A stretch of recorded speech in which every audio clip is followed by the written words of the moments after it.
வயநாட்டில் மண் சரிந்த பகுதியில் மேலும் சிலர் சிக்கியிருக்கலாம் என கருதப்படும் நிலையில் தேடும் பணிகள் தீவிரம். மாநில காவல்துறையுடன் தேசிய பேரிடர் மீட்புப் படையின் இரு குழுக்களும் இணைந்தன.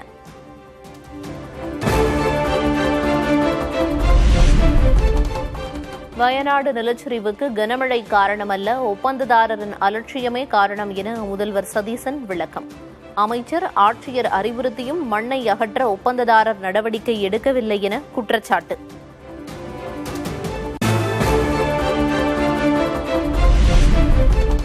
வயநாடு நிலச்சரிவு சம்பவத்தில் மீட்புப் பணிகளுக்கு தேவையான உதவிகளை செய்யுங்கள்.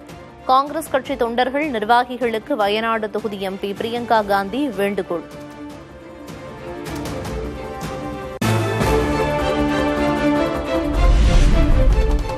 மீண்டும் ஒரு நிலச்சரிவு துயரத்தை சந்தித்த வயநாடு. பேரிடருக்கு சில நிமிடங்களுக்கு முன்பு இருந்த காட்சிகளை ஒப்பிட்டு சமூக வலைதளங்களில் வேதனையுடன் பதிவிடும் மக்கள்.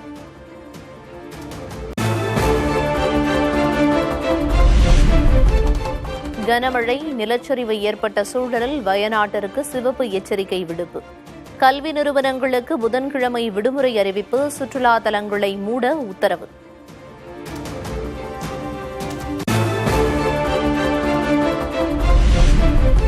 கேரளாவில் அடுத்த 5 நாட்கள் அதிகனமழை பெய்யும் என எச்சரிக்கை. நிலச்சரிவு அபாயம் உள்ள பகுதிகளில் முன்னெச்சரிக்கை நடவடிக்கைகளை மேற்கொள்ள அறிவுறுத்தல்.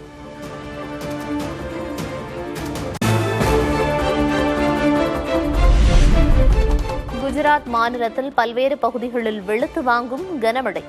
சூரத் நகரில் மழை தொடர்பான விபத்துகளில் சிக்கி 6 பேர் உயிரிழப்பு.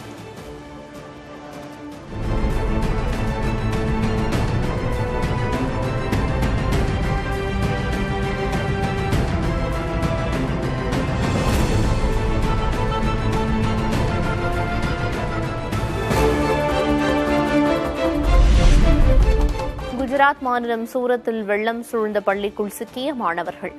உயிரை பணயம் வைத்து மீட்ட காவல்துறைக்கு குவியும் பாராட்டு.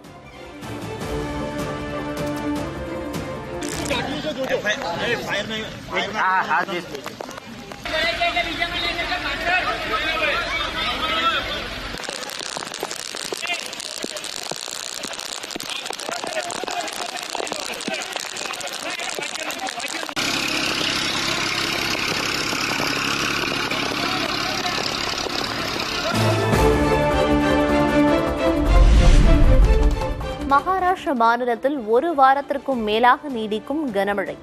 மழை தொடர்பான விபத்துகளில் சிக்கி இதுவரை 13 பேர் உயிரிழப்பு.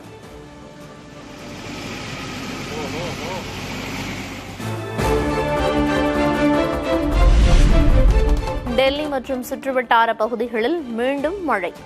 வெப்பம் தணிந்து குளிர்ச்சியான சூழல் நிலவியதால் மக்கள் மகிழ்ச்சி.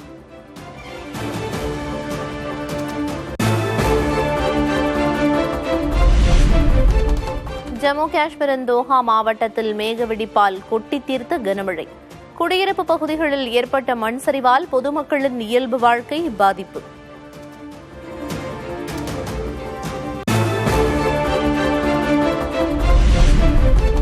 மேற்கு தொடர்ச்சி மலை மாவட்டங்களில் அடுத்த 2 நாட்களுக்கு இடி மின்னலுடன் மழை பெய்யும். மணிக்கு 40 - 50 கிலோமீட்டர் வேகத்தில் காற்று வீசும் என வானிலை ஆய்வு மையம் கணிப்பு.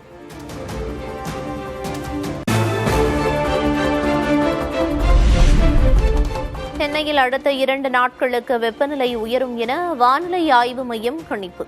அதிகபட்ச வெப்பநிலை 38 முதல் 39 டிகிரி செல்சியஸை ஒட்டி இருக்கும் எனவும் தகவல்.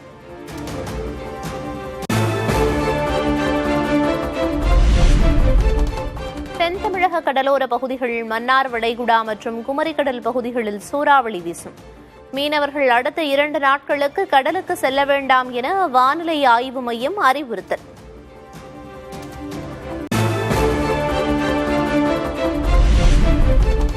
தமிழகத்தில் 11 இடங்களில் 100 டிகிரியை கடந்த வெப்பநிலை. அதிகபட்சமாக ராமநாதபுரம் தொண்டியில் 104.5 டிகிரி ஃபாரன்ஹீட் வெப்பம் பதிவு.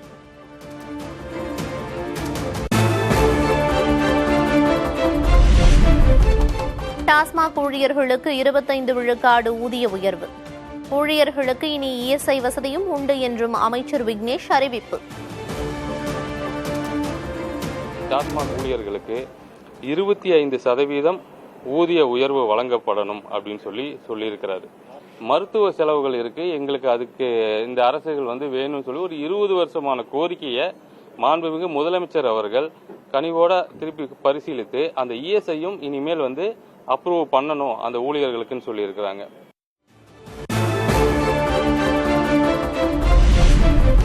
டாஸ்மாக் மேற்பார்வையாளருக்கு 22,313 ரூபாய், விற்பனையாளருக்கு 19,413 ரூபாய் மாத ஊதியம்.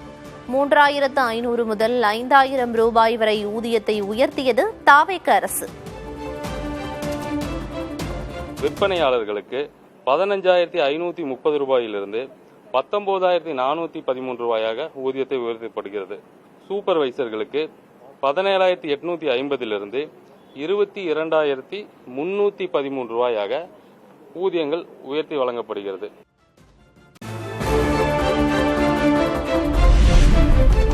பாட்டிலுக்கு கூடுதலாக பணம் வசூலித்தால் இனி பணி நீக்க நடவடிக்கை. எம்ஆர்பி விலையிலேயே மதுபானம் விற்கப்படும் என்றும் அமைச்சர் விக்னேஷ் உறுதி. எம்ஆர்பி வயலேஷன் சொல்லக்கூடிய இந்த எம்ஆர்பிக்கு மேல அரசு நிர்ணயித்த தொகைக்கு மேல மதுபானங்கள் விற்றால் நடவடிக்கையும் இருக்குங்கிறதையும் இதன் மூலம் தெரிவிச்சுக்கிறோம். மீண்டும் மீண்டும் அந்த குற்றத்துல அந்த வயலேஷன்ல உள்ள வந்தாங்கன்னா இதுக்கு முன்னாடி சொன்ன மாதிரி பணி நீக்கம் வரைக்கும் அதை செல்லும்.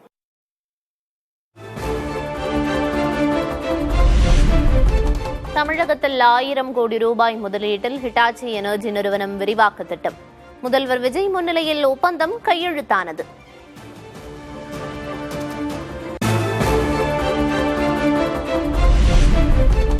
தலைமைச் செயலகத்தில் தொழிலாளர் நலத்துறை அமைச்சர் அதிகாரிகளுடன் முதல்வர் விஜய் ஆலோசனை.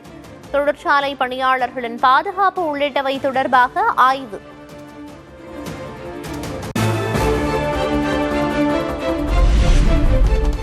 கரூர் துயரம் தொடர்பாக தாவேகவினர் கருத்து தெரிவிக்க தடை விதிக்க கோரி திமுக தொடர்ந்த இடையீட்டு மனு தள்ளுபடி. முதல்வர் அமைச்சர்கள் கரூர் விவகாரம் பற்றி பேச தடை கோரிய மனுவை வாபஸ் பெறுவதாக தெரிவித்த திமுக.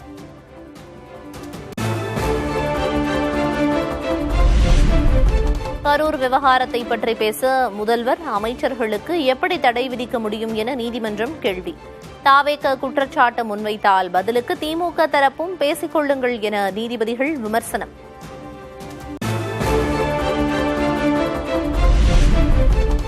கரூர் விவகாரத்தில் விஜய் குற்றம் சாட்டப்பட்டவர் என திமுக வழக்கறிஞர் கூறியதற்கு நீதிபதிகள் கடும் மறுப்பு. வழக்கில் குற்றம் சாட்டப்பட்டவராக விஜய் பெயர் எங்கும் சேர்க்கப்படவில்லை என்றும் கருத்து.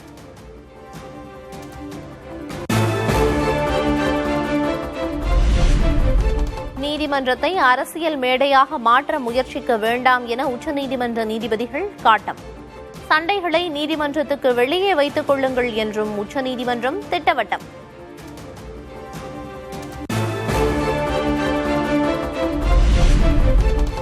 திமுக தொடர்ந்த வழக்கு தள்ளுபடி செய்யப்பட்டதால் முதல்வர் விஜய் கரூர் செல்வதில் சிக்கல் இல்லை. கரூர் கூட்ட நெரிசலில் பாதிக்கப்பட்டவர்களை ஜூலை 10ஆம் தேதி விஜய் நேரில் சந்திக்க திட்டம்.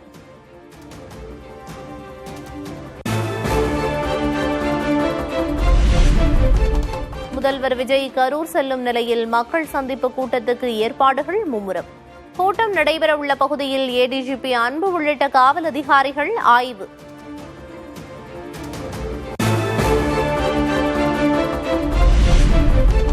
கரூர் துயரம் குறித்த அமைச்சர் ஆதவ் அர்ஜுனா பேச்சு தொடர்பாக தனியாக வழக்கு தொடர உச்சநீதிமன்றம் அனுமதி. அமைச்சரின் பேச்சு நீதிமன்ற அவமதிப்பு என திமுக வழக்கறிஞர் வில்சன் பேட்டி. ஆதவ் அர்ஜுனா அவர் அமைச்சர் அவர்கள் பேசியது கண்டெம்ட் ஆஃப் கோர்ட் என்று கூறியிருப்பதனால் நீங்க என்ன ரைட்ஸ் உங்களுக்கு இருக்கோ அந்த ரைட்ஸ் பிரகாரம் நீங்க ஒர்க் அவுட் பண்ணிக்கலாம் என்று இன்னைக்கு இந்த மனுவை திராவிட முன்னேற்ற கழகம் தாக்கல் செய்ததை இன்று வாபஸ் வாங்க அனுமதித்துள்ளார்கள்.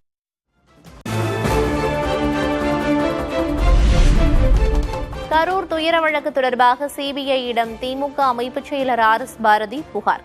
வரும் 10ஆம் தேதி முதல்வர் விஜய் கரூர் செல்லும் நிலையில் உன்னிப்பாக கவனிக்க வேண்டும் என வலியுறுத்தல்.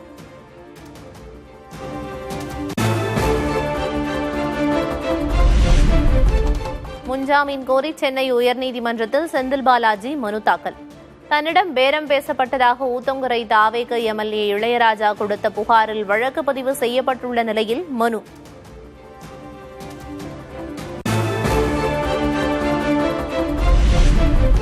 குதிரை பேர விவகாரத்தில் தவறு இல்லை என்றால் ஏன் ஒழிய வேண்டும்?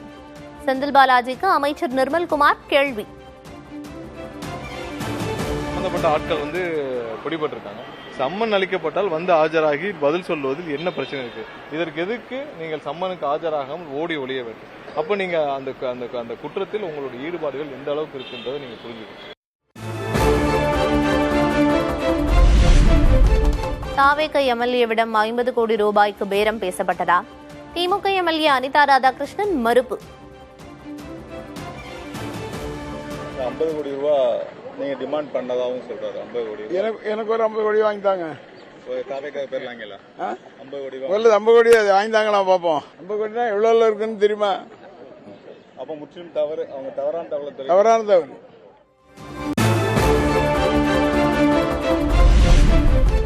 தாவேக ஆட்சி 5 ஆண்டுகள் நீடிக்காது என அதிமுக பொதுச் செயலர் எடப்பாடி கே பழனிசாமி பேச்சு. அரசியலில் வெற்றி தோல்வி சகஜம், கவர்ச்சியை நம்பி மக்கள் வாக்களித்து விட்டதாகவும் விமர்சித்ததாக தகவல்.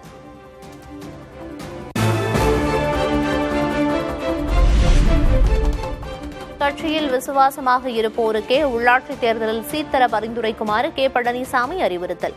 உள்ளாட்சித் தேர்தலில் வெற்றி பெற்றால் மீண்டும் ஆட்சியை பிடித்து விடலாம் என்றும் நம்பிக்கை.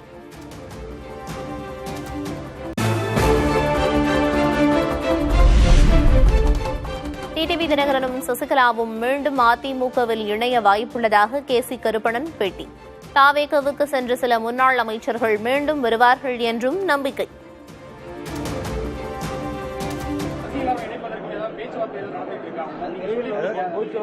முன்னாடி பொதுச் செயலாளர் முடிவு யார் என்ன விரோதமெல்லாம் பொதுச் செயலாளர் பேசுவாங்க. அவங்க என்னை போறாங்க எல்லாரும். வாய்ப்பு இருக்கா? வாய்ப்பு பொறுத்திருந்து பாருங்க. நீங்களே விட தெரிஞ்சுக்குவீங்க. கொஞ்சம் பொறுத்திருந்து பார்க்கணும்.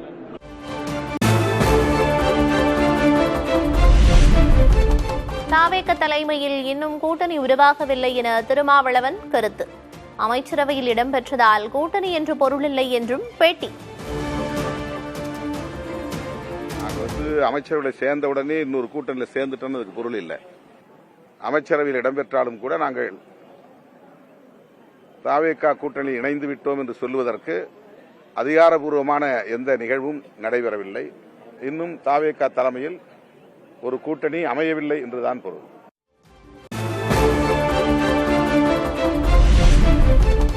அமைச்சரவையில் வந்துவிட்டாலே அதில் விசிகவும் ஒரு பகுதிதான். வார்த்தைகளில் விளையாட வேண்டாம். தாவேக கூட்டணியில் விசிக இருப்பதாக கூற முடியாது என திருமாவளவன் கூறியது தொடர்பான கேள்விக்கு காங்கிரஸ் மாநில தலைவர் மாணிக்கம் தாக்கூர் பதில். ஆட்சிக்கு ஆதரவு தந்தீங்கன்னாவே நீங்க ஒரு பார்ட்டு. அதனால குழப்பங்கள் தேவையில்லை. வார்த்தை விளையாட்டு விளையாடுறதுக்கு போட்டி விளையாட்டு கிடையாது. அரசியல் நிலை என்பது நீங்க சட்டமன்ற உறுப்பினர் ஒரு கட்சிக்கு ஒரு முதலமைச்சர் தலைமையில் இருக்கிற ஆட்சிக்கு ஆதரவு தெரிவித்து ஓட்டு போட்டாங்கன்னாவே அங்க நீங்க ஆதரவு நிலைக்கு வந்துட்டீங்க, தோழமை நிலைக்கு வந்து.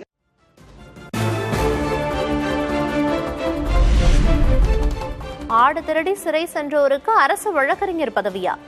அரசு வழக்கறிஞர்களை நியமிக்க பல லட்சம் ரூபாய் பேரம் பேசப்பட்டதாக தாவேக அரசு மீது எடப்பாடி பழனிசாமி குற்றச்சாட்டு.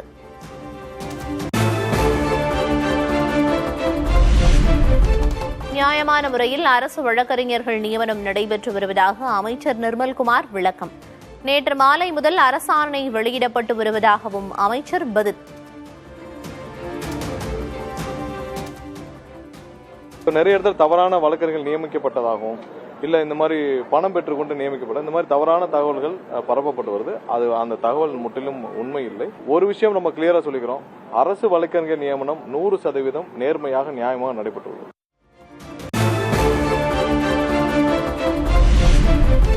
ரீல்ஸ் மோகத்திற்கு பள்ளி குழந்தைகளை பயன்படுத்துவதா என அமைச்சர் கீர்த்தனாவுக்கு எதிர்க்கட்சித் தலைவர் உதயநிதி கண்டனம். மாணவர்களிடம் எப்படி நடந்து கொள்ள வேண்டும் என அமைச்சர்கள் தான் முதலில் வகுப்பு நடத்த வேண்டும் எனவும் பதிவு.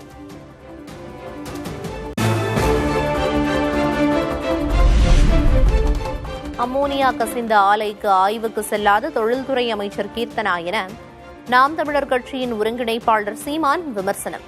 பள்ளிகளில் குழந்தைகளிடம் கேள்வி என்ற பெயரில் அத்துமீறலாமா என்றும் கேள்வி.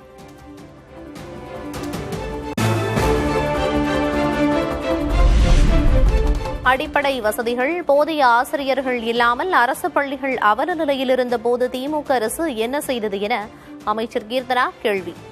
தன்னை விமர்சிக்கும் அரசியல்வாதிகளின் பிள்ளைகள் எத்தனை பேர் அரசு பள்ளியில் படிக்கிறார்கள் எனவும் சாடல்.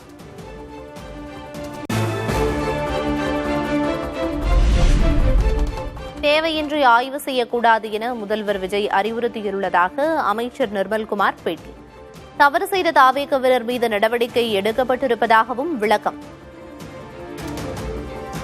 தேவையில்லாமல் அரசு ஊழியர்களுக்கோ இல்லை அரசு அலுவலர்களுக்கோ தேவையில்லாமல் யாரும் போய் ஆய்வுகள் செய்யறதோ இல்லவோ இருக்கிறது. அது எந்த நோக்கத்தில் செய்யப்பட்டதுன்னு தெரியல. பட் இருந்தாலும் இது ஆல்ரெடி முதல்வர் அலுவலகத்திலிருந்து எல்லாருக்கும் சொல்லப்பட்ட நோட்டு. யாராவது தவறு செஞ்சதில் உடனடியாக அவர் மீது நடவடிக்கை எடுக்கப்பட்டது.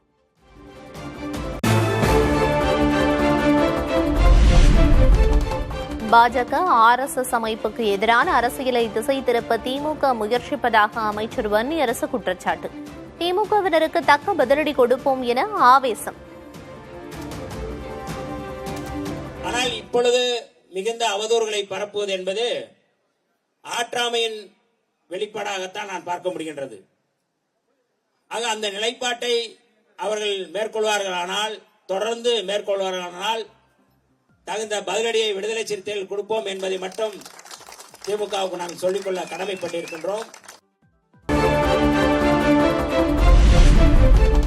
போக்குவரத்து துறையில் திமுக ஆட்சியில் கோரப்பட்ட 5 டெண்டர்கள் ரத்து. பேருந்து வாங்கவும் பல்வேறு கருவிகளை வாங்கவும் கோரப்பட்ட டெண்டர்களை ரத்து செய்தது தாவேக அரசு.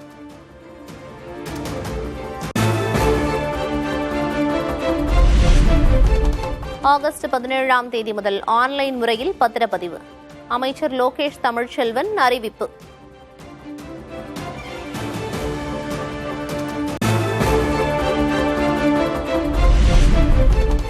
ஏற்றுமதியில் 13.7 விழுக்காடு வளர்ச்சியுடன் நாட்டிலேயே முதலிடம் பிடித்தது தமிழகம்.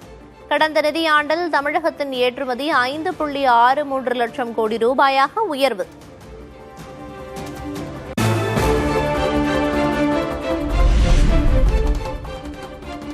சென்னை ராஜீவ்காந்தி அரசு மருத்துவமனையில் புறநோயாளிகள் சிகிச்சைக்கு முன்பதிவு செய்ய பிரத்யேக செயலி. சோதனை முயற்சி வெற்றி பெற்றால் அடுத்தடுத்து விரிவாக்கம் செய்யப்படும் என சுகாதாரத்துறை தகவல்.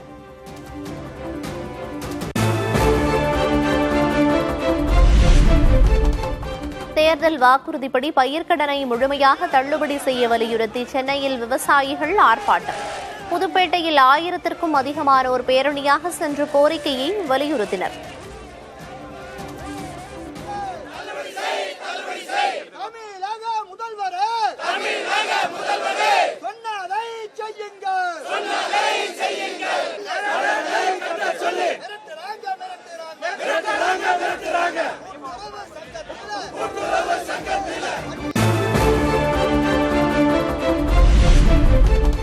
உணவு பாதுகாப்பு சட்ட திருத்தத்தில் முதல்வர் விஜய் முன்வைத்துள்ள பரிந்துரைகளை நிறைவேற்ற வேண்டும். பிரதமர் மோடிக்கு இந்திய கம்யூனிஸ்ட் கட்சியின் மாநில செயலர் வீரபாண்டியன் கோரிக்கை.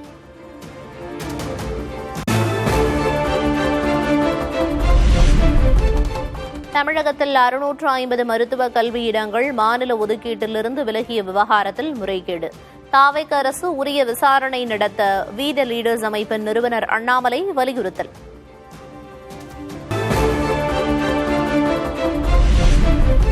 திருச்சி திருவெரும்பூர் அருகே தடை செய்யப்பட்ட குட்கா பான் மசாலா பதுக்கி வைத்திருந்த 3 பேர் கைது.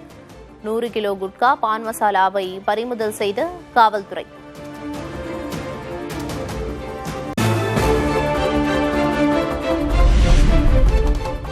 கடலூர் பேருந்து நிலையத்தில் 10க்கும் மேற்பட்ட கடைகளுக்கு சீல் வைத்த மாநகராட்சி.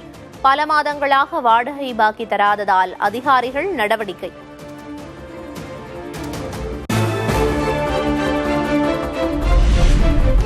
திருவள்ளூர் அருகே மினி வேனில் மணல் கடத்திய 2 பேர் சிறையில் அடைப்பு. கொசஸ்தலை ஆற்றில் மணல் அள்ள பயன்படுத்தப்பட்ட வேன் பறிமுதல்.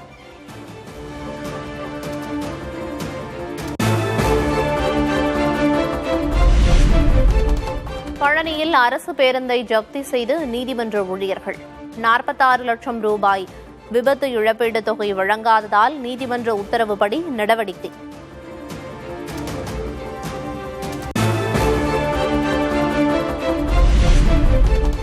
இந்தோனேஷிய நாடாளுமன்றத்தில் உரையாற்றிய முதல் இந்திய பிரதமர் என்ற பெருமையை பெற்றார் பிரதமர் மோடி. இரு நாடுகள் இடையேயான பிணைப்பானது ராமாயணம் மகாபாரதத்தின் பாரம்பரியத்தில் வேரூன்றியுள்ளதாக பேச்சு.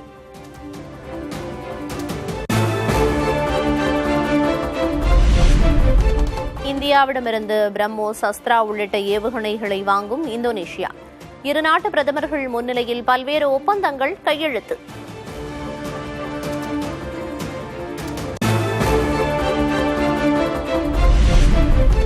பிரதமர் மோடிக்கு இந்தோனேஷிய நாட்டின் உயரிய விருது வழங்கி கௌரவித்தார் இந்தோனேஷிய அதிபர் சுபியாந்தோ. பிரதமர் மோடி பெற்ற வெளிநாட்டு உயரிய விருதுகள் எண்ணிக்கை 34ஆக உயர்வு.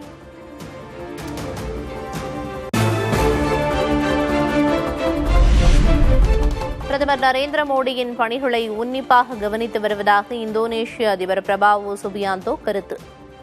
மோடி அரசின் பல திட்டங்களை தங்கள் நாட்டில் செயல்படுத்தியுள்ளதாகவும் பேச்சு.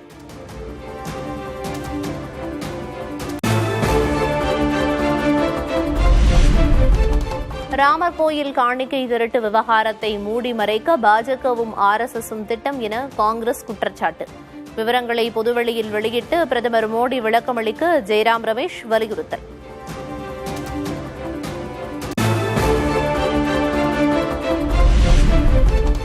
அயோத்தி கோயில் நன்கொடை திருட்டு விவகாரத்தில் பாஜகவை ஆதரிப்பவர்கள் ராமருக்கு துரோகம் செய்கிறார்கள். பாஜகவின் மதம் மற்றும் பண அரசியல் முடிவுக்கு வந்துவிட்டதாகவும் அகிலேஷ் யாதவ் விமர்சனம்.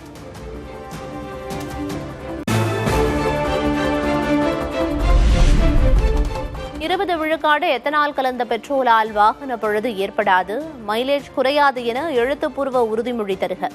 வாகன உற்பத்தியாளர்களுக்கு ஆம் ஆத்மி ஒருங்கிணைப்பாளர் அரவிந்த் கெஜ்ரிவால் கடிதம்.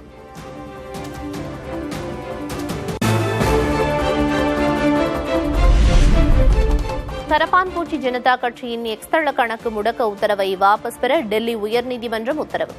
கரப்பான் ஜனதா கட்சி நிறுவனர் அபிஜித் திப்கே தொடர்ந்த வழக்கில் மத்திய அரசுக்கு ஆணை.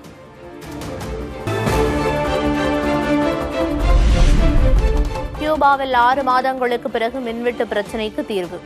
எரிபொருள் தடையின்றி கிடைப்பதால் மின் விநியோகம் சீராகி வருவதாக தகவல்.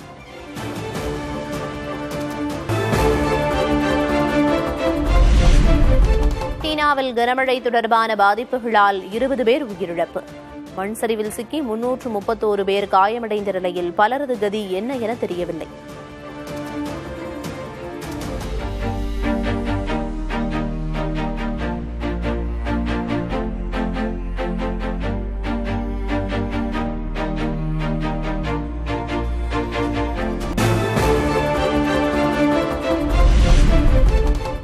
கடும் கோடை காலத்தை சமாளிக்கும் வகையில் ஆடு மாடுகளுடன் வேறு பகுதிக்கு இடம்பெயரும் கால்நடை வளர்ப்பாளர்கள்.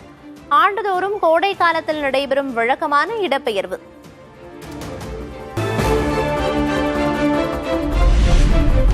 உலகக்கோப்பை கால்பந்து தொடரில் போர்ச்சுகலை வீழ்த்தி காலிறுதிக்குள் நுழைந்த ஸ்பெயின். உற்சாகத்தில் மிதக்கும் ரசிகர்கள்.